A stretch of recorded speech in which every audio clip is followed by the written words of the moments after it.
Hello and welcome back to the channel. This is a different view, kind of.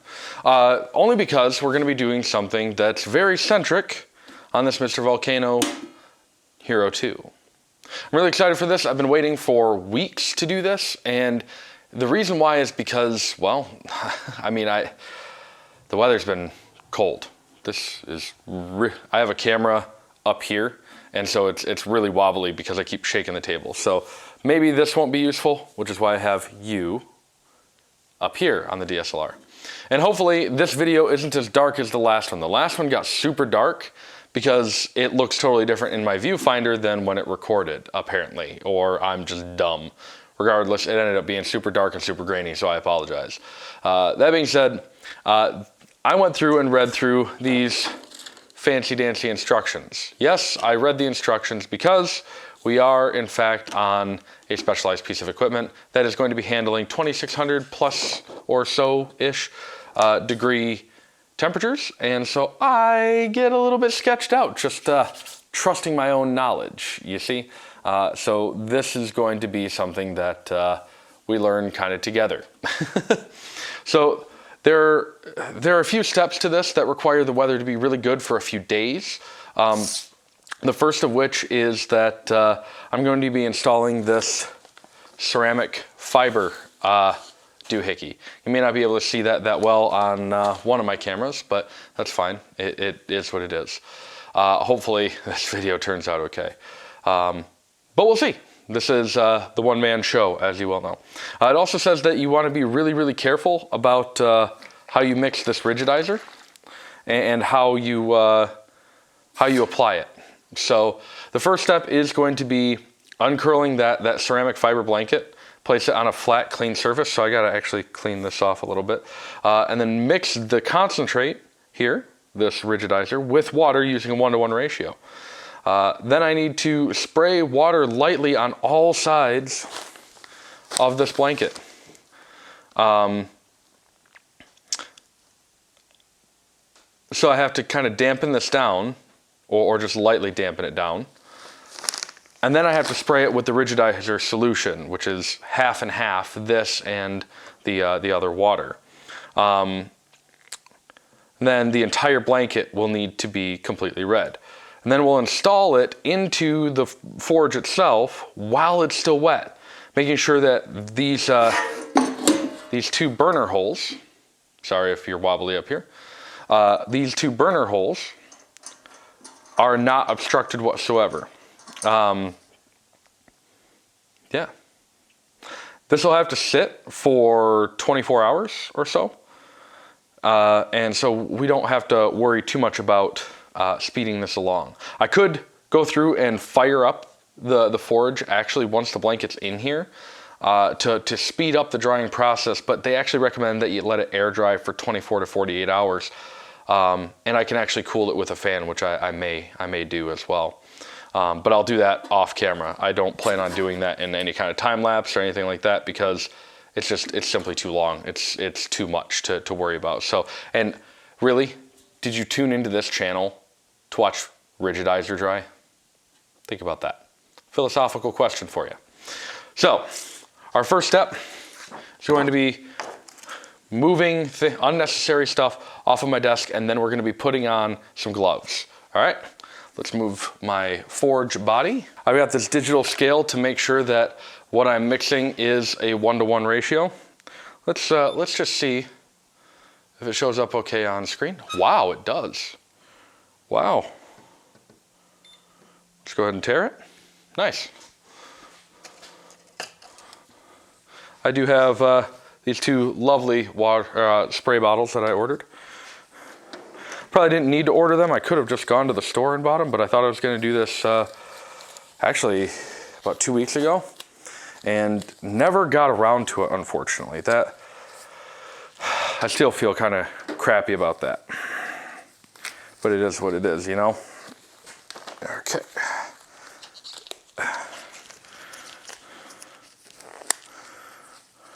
Once I move over to the actual blanket, I'll be putting on a respirator and not talking a ton.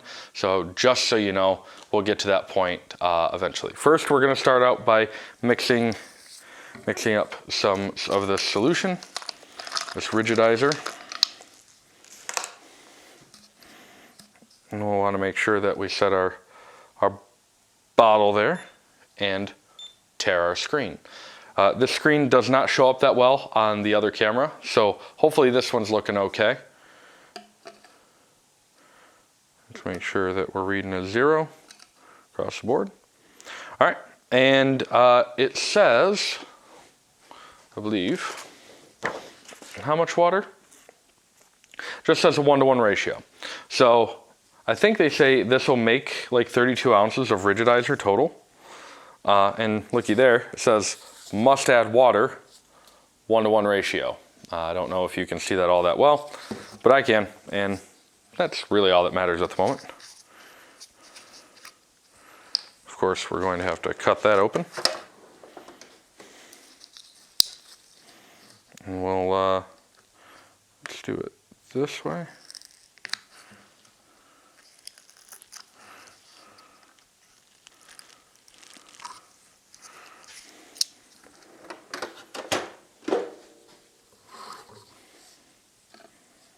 Mm-hmm.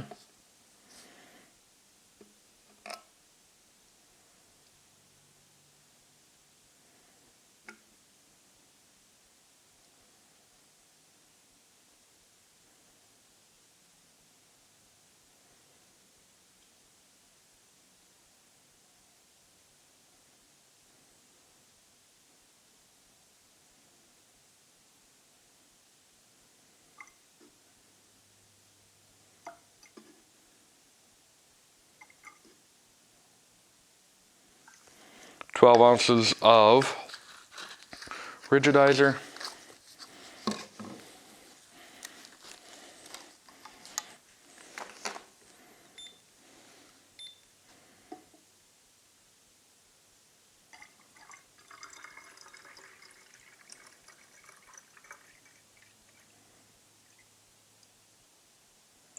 Uh-oh.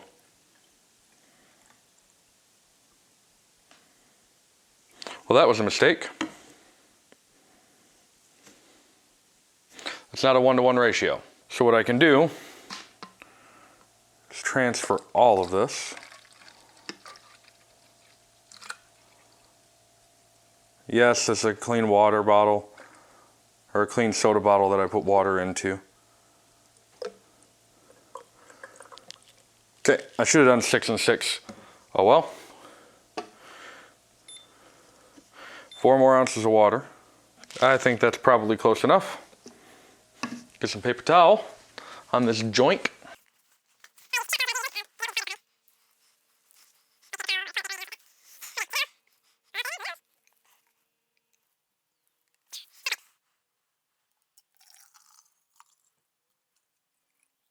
I'm sure it doesn't have to be a crazy, perfect, exact amount, so I'm not too worried about it, but I wanted to follow directions, you know, to the best of my ability, and I just didn't stop to think things through.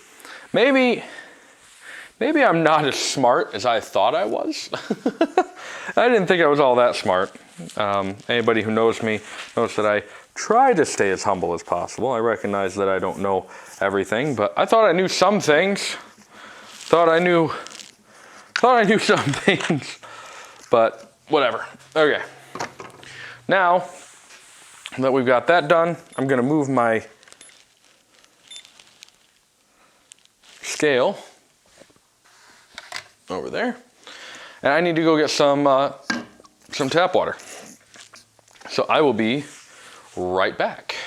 All right, so we have our nice tap water and rigidizer with some convenient labeling on them to tell us, as if the red color did not tell us.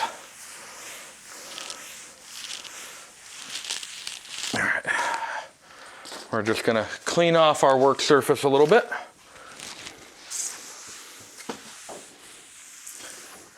Make sure we don't have any crazy debris that could cause us problems in the future.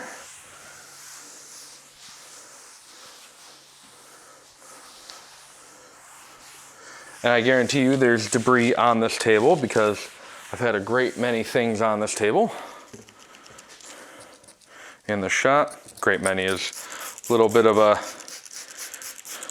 an exaggeration, but I've had a lot of stuff on here, including powders from like ceramic, or not ceramic, that Satanite refractory, that sawdust on here, all kinds of stuff.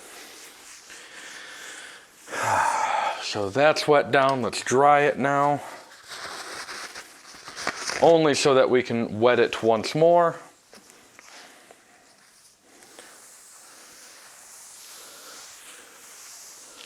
There we go.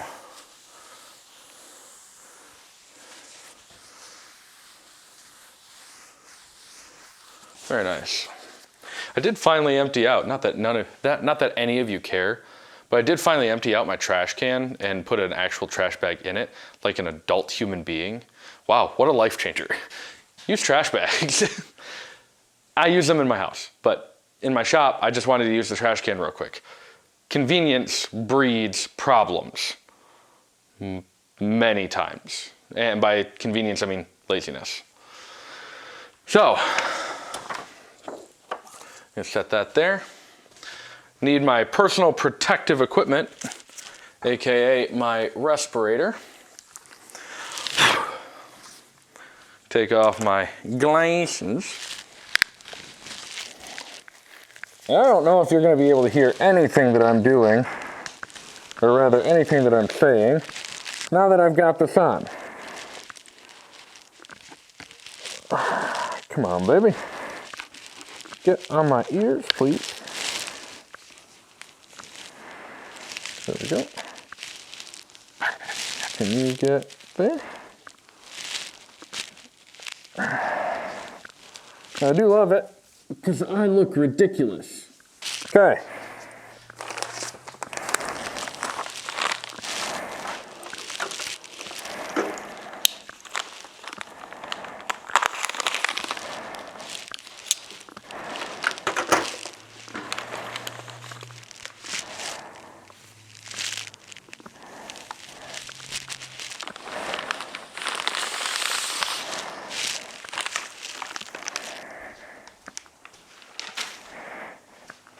I can already see some particles right here that I do not want to breathe in at all.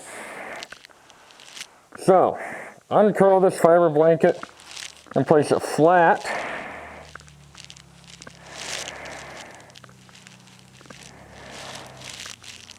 on our surface here, right?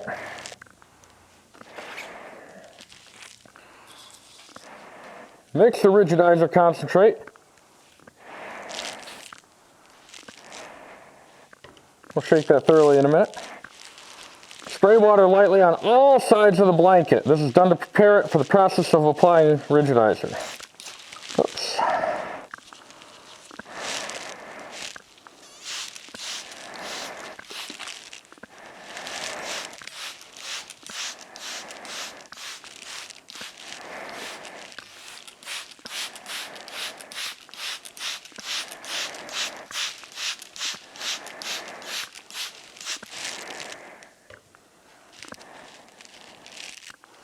All right, she is getting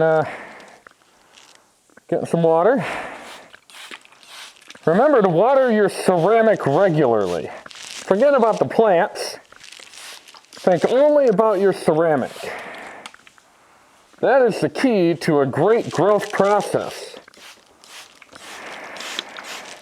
Ceramic is the only thing that matters. This message paid for and approved by Ceramic, the quicker picker-upper.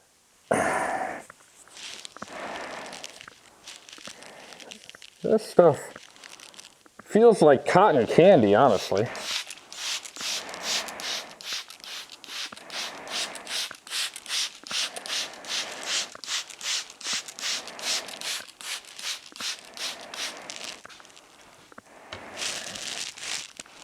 Okay. Yeah, and then spray the rigidizer on all sides of the blanket. Make sure the blanket is red, the entire blanket. So I'm going to hold my fingers over the neck of this because I think it's going to try to squeeze out some of it. we're just gonna shake. I wish I had put an agitator ball in there, but I don't know how the rigidizer would react with that. So we're gonna be really careful to not get anything in there because it may react. All right, here we go. So,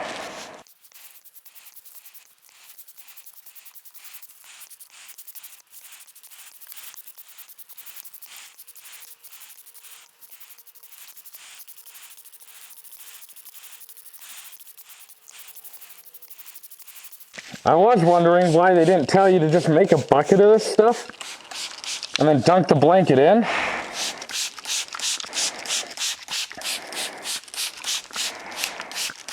But I realize how fragile this ceramic is.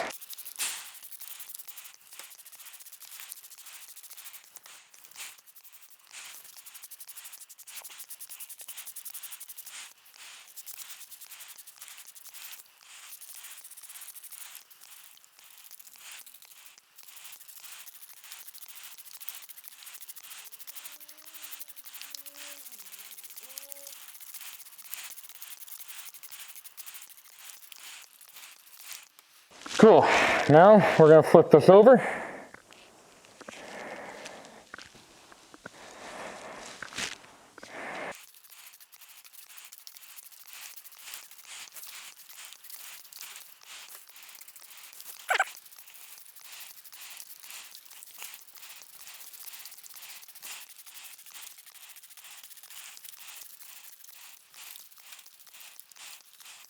I hope I did this right.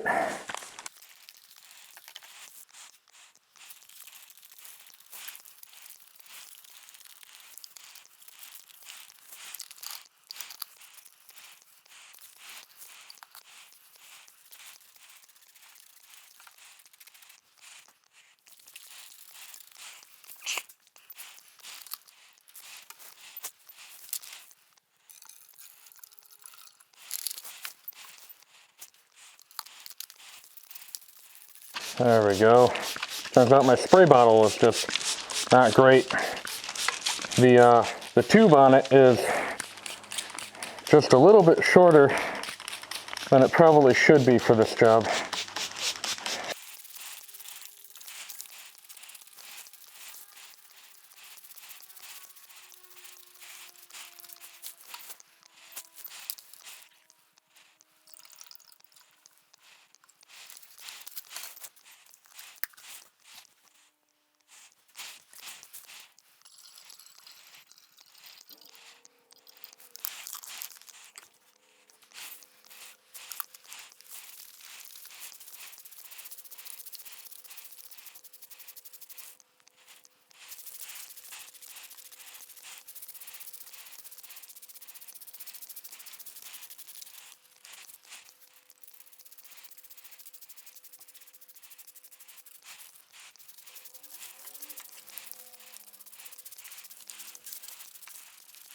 I mean, that looks pretty red to me.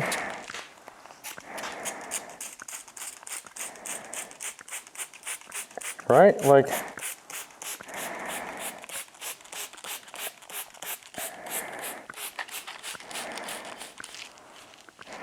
I think so. Right? Does that look like it's red to you? All right, next up, we put it in the forge.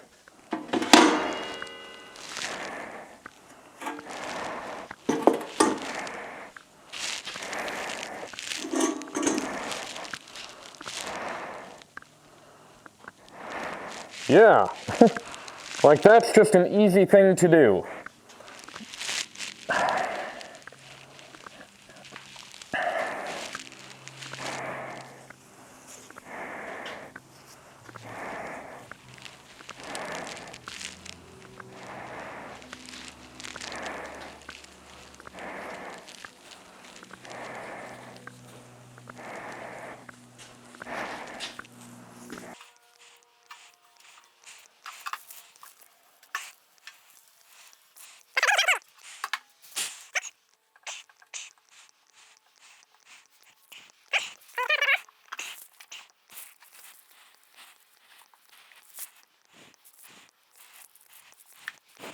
I cannot express to you how much I absolutely despise fiberglass or any kind of like ceramic fiber material. It makes me so itchy all the time, every time.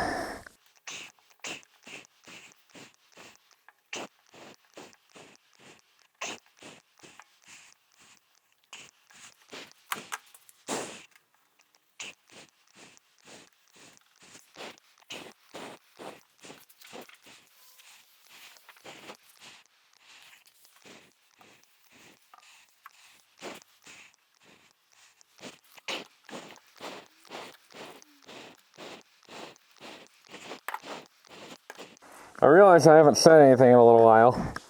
I apologize. This is kind of a focused business, if you know what I mean. Trying to make sure that I get it all nice and tight in the corners.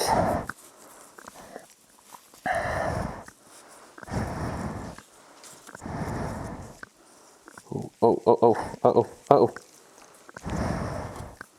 You okay? I hope so.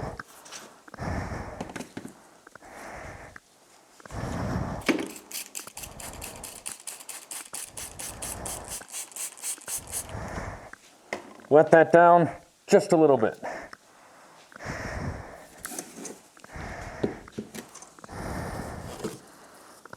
Okay, make sure we're in all our corners. They give you a lot of extra material. I'm nervous about that because I don't know where it's supposed to go. I don't know if I'm supposed to cut that. Maybe it's meant to be an overlap so that the heat doesn't hit the side of the forge wall.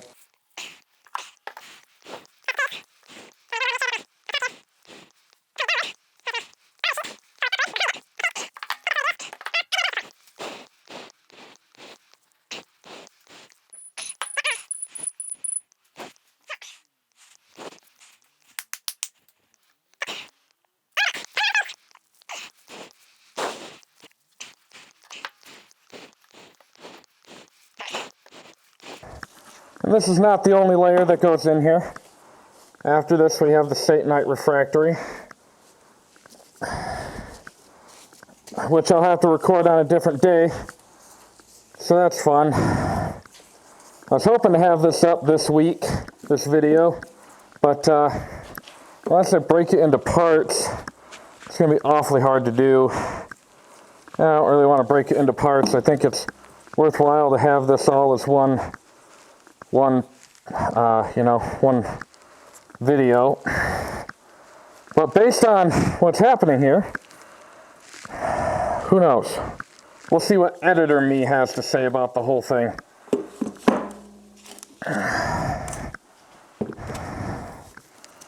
Make sure. Whoop. Sorry about that.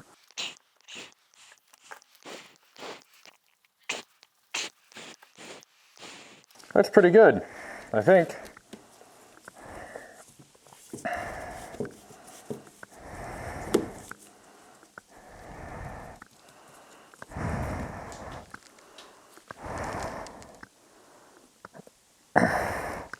It does say that one of the big things you need to pay attention to is that these holes are completely unobstructed.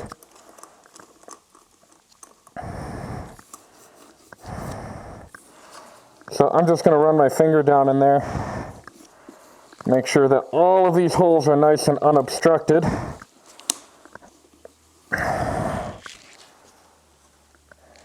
Make sure we got no refractory around them that's trying to cut off airflow or gas flow. And next up, I think, take a little bit more shop rag here, wipe the counter down. Once all this dries off, before I really get into going crazy with this and finishing it out, my plan is to take my vacuum and sweep up anything that's left over that could potentially get released into the air and into my lungs and cause me problems.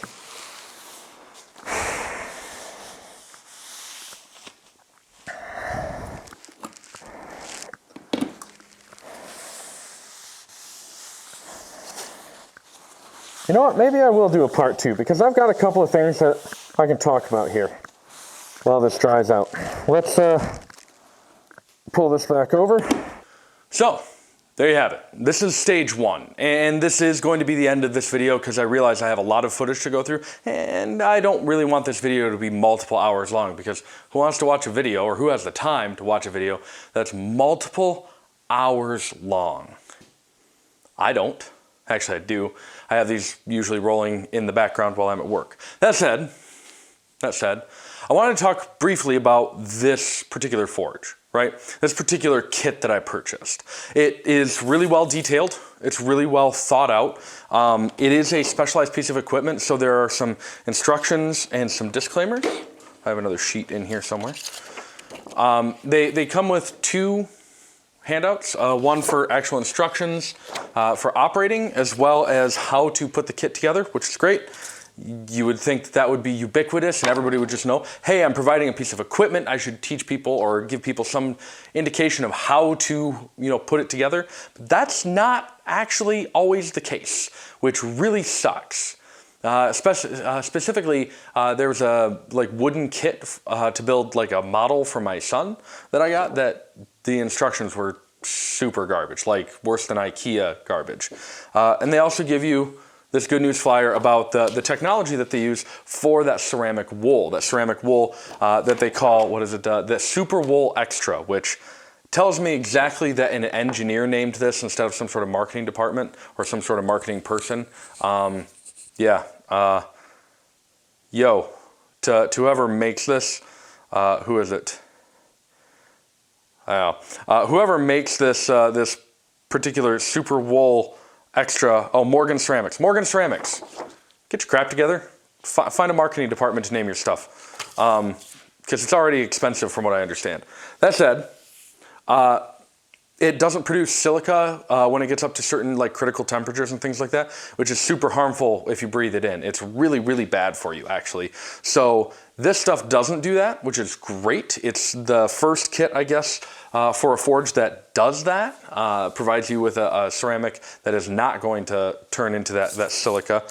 So it's also low BIOS persistent, I think is the term they use.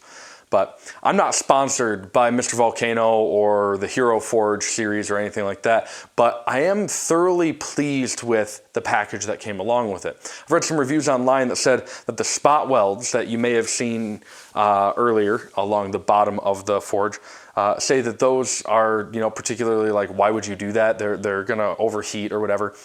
Supposedly the outside of this particular forge is only supposed to get up to 600 degrees Fahrenheit when done properly. Which is great. I mean, it's still hot, but great. And those spot welds should not break free. To weld, you have to get up to some pretty hot temperatures, like 3,000 degrees or 2,600 degrees kind of deal, depending on the particular metal you're dealing with.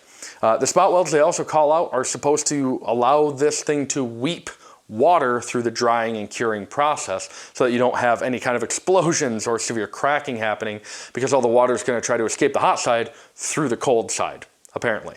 I don't know the full science behind it. I'm not going to pretend like I do, but that's what they call out in the instructions. I also don't know what's in that rigidizer. I imagine it's probably some sort of proprietary formula they don't want you to know, which is fine because I don't want to know it, but I also don't want to drink it or breathe it in. So that said, I bought this entire kit. This 2-burner, and I pointed these out as well, but this 2-burner setup, there are 2 of these for this forge for $135. So if you're looking to get a forge, and the small one, the single burner one, is actually even cheaper than that. It's only $80 or $85 or something like that. So if you're looking to get yourself a nice forge kit thing to get started, you can do it actually fairly cheaply. I get it, $100 is a lot of money for some people, and I don't blame you. $100 is a lot of money for some people. But if you're looking to get into this, there are some initial investments that you're gonna make, like this blacksmithing thing. There's some initial investments that you're gonna get into that you have to make. A forge, you don't have to buy this one. You can make a forge, you can follow tutorials, you can buy cheaper forges, but read your reviews. I found this one because of another YouTuber called Christ-Centered Ironworks, which I have talked about before on the channel. And he is unapologetic. He's an interesting cat, but he did a review of the single burner one and really thoroughly enjoyed it and called out some stuff. I don't have the notoriety he does by any stretch. I'm not a blacksmith yet.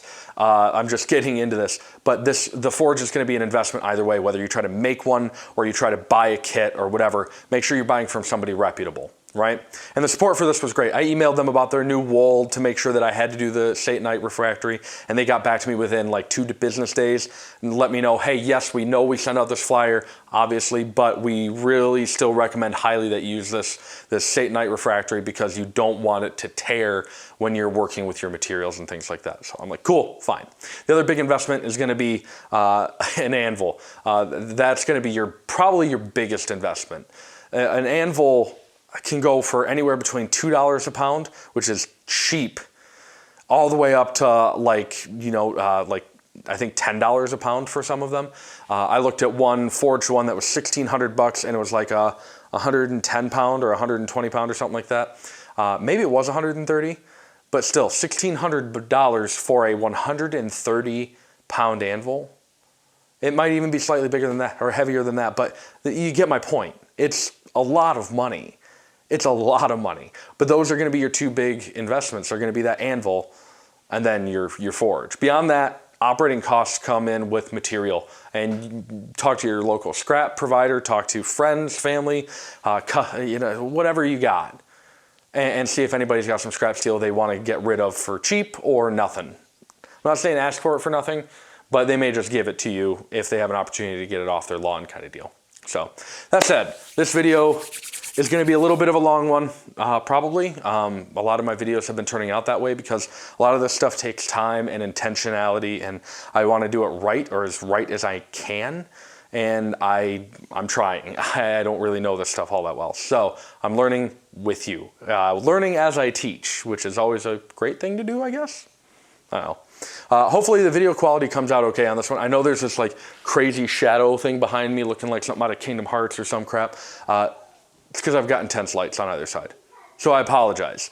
Anyway, that being said, this is the end of this video, and I appreciate you coming along. If you like this kind of content and you're new here, go ahead and hit the subscribe button, that little bell and the all. And then, of course, my family decides to leave while I'm recording.